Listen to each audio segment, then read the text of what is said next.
The Ojibwe functioned as a group of autonomous village tribes with many languages and cultural commonalities. At the start of the 17th century, most Ojibwe tribes were established around the mouth of the Mississippi and the Sault Ste. Marie, the region between Ontario and the Great Lakes. French settlers settled in Quebec and Ontario in 1620 and traded metal cooking pots, weapons, horses, and other European goods in exchange for animal pelts and furs. During this fur trade era, the Ojibwe enjoyed rapid economic development and expanded their political, territorial, and economic power 20-fold.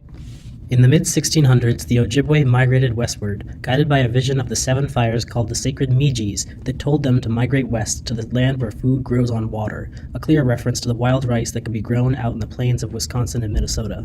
The migration onto the plains brought about a long series of tribal disputes between the Ojibwe and Dakota Nation that continued on for decades.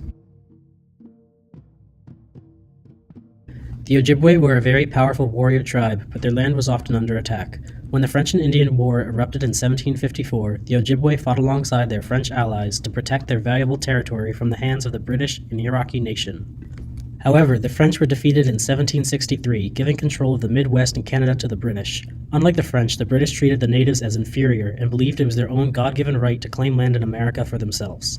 They tried to convert the tribes to Catholicism and subject them to their own laws. Resisting this expansion by the British into their territories, many bands of Ojibwe fought in Pontiac's rebellion, led by the Ottawa chief Pontiac, but they were eventually suppressed by the British. The War of 1812 was an important conflict in Ojibwe history. In the years before the war, the United States had expanded its territory to all lands south of the Great Lakes, invading the homelands of many native tribes. Fearing that their land was soon at risk, some Ojibwe joined the Indian Confederation, led by the famous Shawnee war chief Tecumseh. His goal was to resist American expansionism and protect the tribal lands. However, the United States still won the War of 1812, therefore gaining the power to pressure native tribes into land cession treaties. The Ojibwe, suffering economically after the collapse of their fur trade, ceded millions of acres of their land through treaties. Over the course of the next century, the United States slowly reduced the Ojibwe territory down to a couple dozen reservations scattered across northern Minnesota, Wisconsin, and Michigan, where they remain to this day. The Ojibwe language was not written down until Europeans documented and squandered Ojibwe life. As a result, there are many conflicting spellings and pronunciations of the words. This includes Ojibwe, Ojibwe, Ojibwa, and Chippewa versus Ojibwa. The relationship can be seen by adding an O to make Ochippewa, an alternative spelling and pronunciation. Currently, the language is spoken mostly by elders over 7 years of age. Professor Ojibwe at Benjamin State University in Minnesota, Anton Trier, surveyed the native speakers in Minnesota and Wisconsin with language activist Keller Papp. In 2009, their language census showed that only 1,000 people spoke Ojibwe, mainly in the Red Lake community of Punama, Minnesota. The Red Lake Reservation has not gone through the allotment and therefore is owned by the tribe. This connection to the land is stronger and expressed through practices differently than on other reservations. Because the customs are so tenacious, this reservation, their language, is so much stronger, and there are many Ojibwe native speakers. Instead of leafing through books and written stories, the Ojibwe people share their culture and narratives through rich oral traditions. An Ojibwe elder claimed that the written history of Minnesota may be erroneous, but the Ojibwe people do not correct the record because their sacred spaces are passed down through privileged oral history. Ojibwe narratives explain the people's understanding of the world and their history. In the story of the seven fires, 7 major prophets appeared to the Ojibwe people and gave them 7 predictions, each called a fire. In recent years, Anton Trier has worked with Ojibwe elders, the first speakers, to catalog their stories and document the language. His books often feature the direct words of the elders in their native language, alongside the English translation, to encourage non-native speaking Ojibwe youth to learn the language. Additionally, the elementary school in the Minnesota Reservation has paired each teacher with a first-speaking elder to aid teachers, many of them whom do not know how to speak Ojibwe. Many community colleges and state universities provide text or instructional material, such as workbooks, bilingual texts, audio tapes, and other media in the Ojibwe language to assist in the restoration of the Ojibwe language. The Ojibwe hold animals and nature in such high regard, a set of rights were given for birds and animals. Because the Ojibwe people believe in spirituality of all things, they treat everything with high regard and place spiritual importance on different animals, including the eagle. The eagle is believed to carry the prayers of the Ojibwe people up to the Creator. The Ojibwe people see themselves turning into eagles as they pray for one another. The eagle has been given great significance during healing ceremonies, as it is seen carrying the sickness to the Creator to heal the individual. The eagle is so spiritually significant, when one was to see an eagle, they were to offer a prayer with tobacco in hand.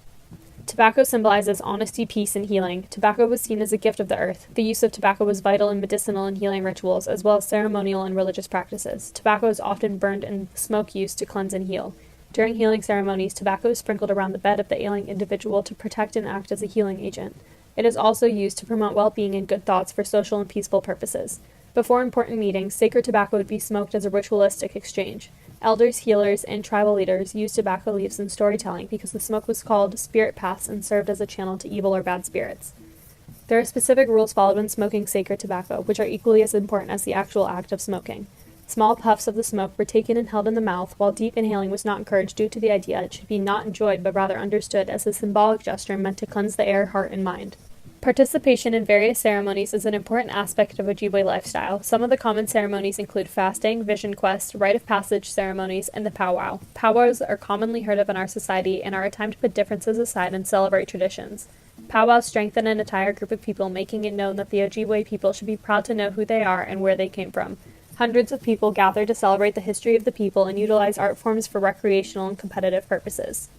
The main sources of the Ojibwe people's perception on the world comes from the personal experiences as well as myths. No myths in this culture exist in final or pure form, and no telling of a story is definitive. The narrator or storyteller often chooses which points to include and emphasize and which they believe are relevant.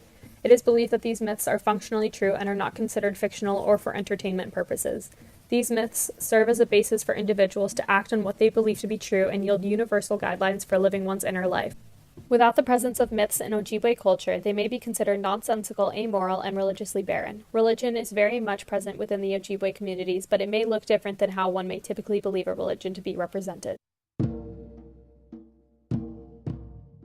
Ojibwe communities were historically based on totem clans, or dudum, which determined a person's place in Ojibwe society. The Ojibwe people believed that their creator gifted the clan system to maintain societal order on Earth. Different clans represented different aspects of Ojibwe society. Political leaders came from the Loon or Crane clans, while warriors were traditionally from the Bear, Marten, Lynx, and Wolf clans. Interclan marriage was generally not allowed. In Ojibwe society, the grandparent-grandchild relationship was the most important. The elders were responsible for educating and maintaining tribal traditions and history, and if difficult decisions ever arose within a clan, the elders were the ones consulted because of their great wisdom and spirituality. The elders guided the tribal community through all periods of transition, most notably with the Vision Quest, a coming-of-age ceremony for adolescent Ojibwe boys. During their vision quests, the young boys fast, pray, and meditate in sweat lodges to seek their spirit guides, which usually present themselves as animals. Elders oversee this process and offer their wisdom. This animal spirit helper becomes the young boy's lifelong aid and guide in Ojibwe adulthood. The hunter-gatherer lifestyle of the Ojibwe requires that they separate regionally into small bands, moving in a fixed pattern to take advantage of the available resources. Clans extended across band lines and maintained tribal unity. The band was led by a council of leaders representing the clans of the community. During winter, they separated into extended families and isolated camps, which allowed the men, who were mainly responsible for the hunting, to cover a large area without competition from other hunters. The women tanned and processed the animal hides to make clothing. During warmer months, they gathered in bands of 300 to 400 people at known locations where fish, berries, and wild rice were abundant. Each band was politically independent with its own chief. Tribal councils were rare and occurred only when several bands were brought together in times of war. But otherwise, the Ojibwe enjoyed a lot of peace within their community. Traditional Ojibwe communities lived in dome-shaped huts or tents called wigwams, made from mats, skins, or barks over a frame. Another housing technique consisted of tall, triangular frames covered by buffalo hide called teepees. Popular Ojibwe clothing included moccasins, breechclout leggings, and deerskin robes. Proper outer bodily protection was key to surviving harsh climates during the winter and for hunting purposes. More advanced clothing reflects intricate beadwork that forms shapes of symbols, spirits, or nature. In 1653, French missionaries documented the first forms of tattooing performed by indigenous communities, one of them being the Ojibwe community. Traditional tattooing was performed in order to treat illness. For example, to treat a headache, one would tattoo the forehead and temples. Dream catchers are another art and religious form that is valued by the Ojibwe culture. One Ojibwe myth describes how Spider Woman helps bring grandfather's son back to the people by trapping their bad dreams and thoughts throughout the night. In the morning, the sun will kill any trace of these bad dreams, leaving the individual free of negative feelings or emotions.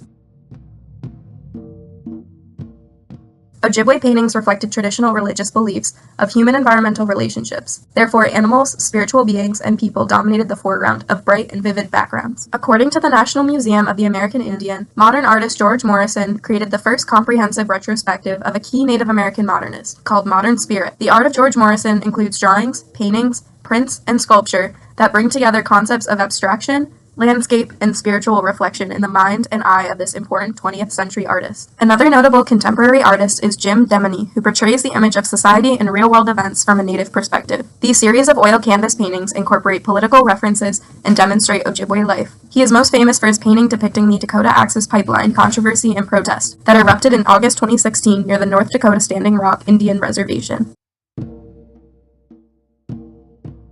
Persisting throughout history is Ojibwe music and festival. The use of instruments such as the drum embody coming together as one to create a beautiful masterpiece, connect with one another in the spirits, as well as honor the elders. According to Harold Flett, who was an Ojibwe elder that passed away in 2000, the powwow is a living cultural expression of song, dance, and art which brings people together, and through the drum, reminds us of our connection to Mother Earth. Some famous dances that are still performed today include the round circle dance, grass dance, and fancy shawl dance.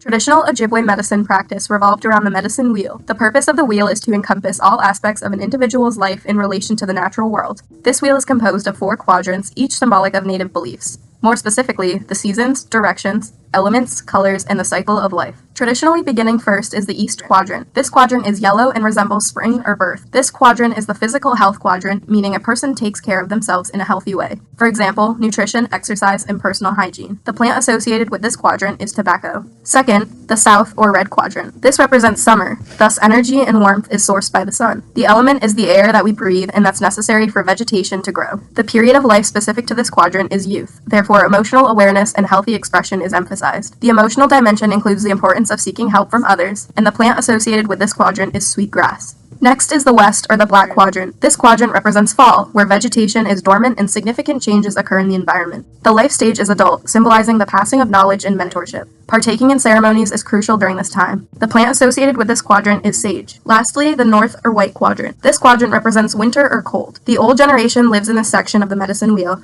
representing the highest tier or knowledge and spiritual attainment. Emphasis is placed on being aware of our education and how it relates to the modern technological world. The element is fire because it is crucial to keeping us warm. The plant associated with this quadrant is cedar. Even in the 21st century, the Ojibwe are remembered for their large role in the wars and economics of North American history, and their strong maintenance of community and beliefs make a significant impact on the perception of Native American tribes nationwide.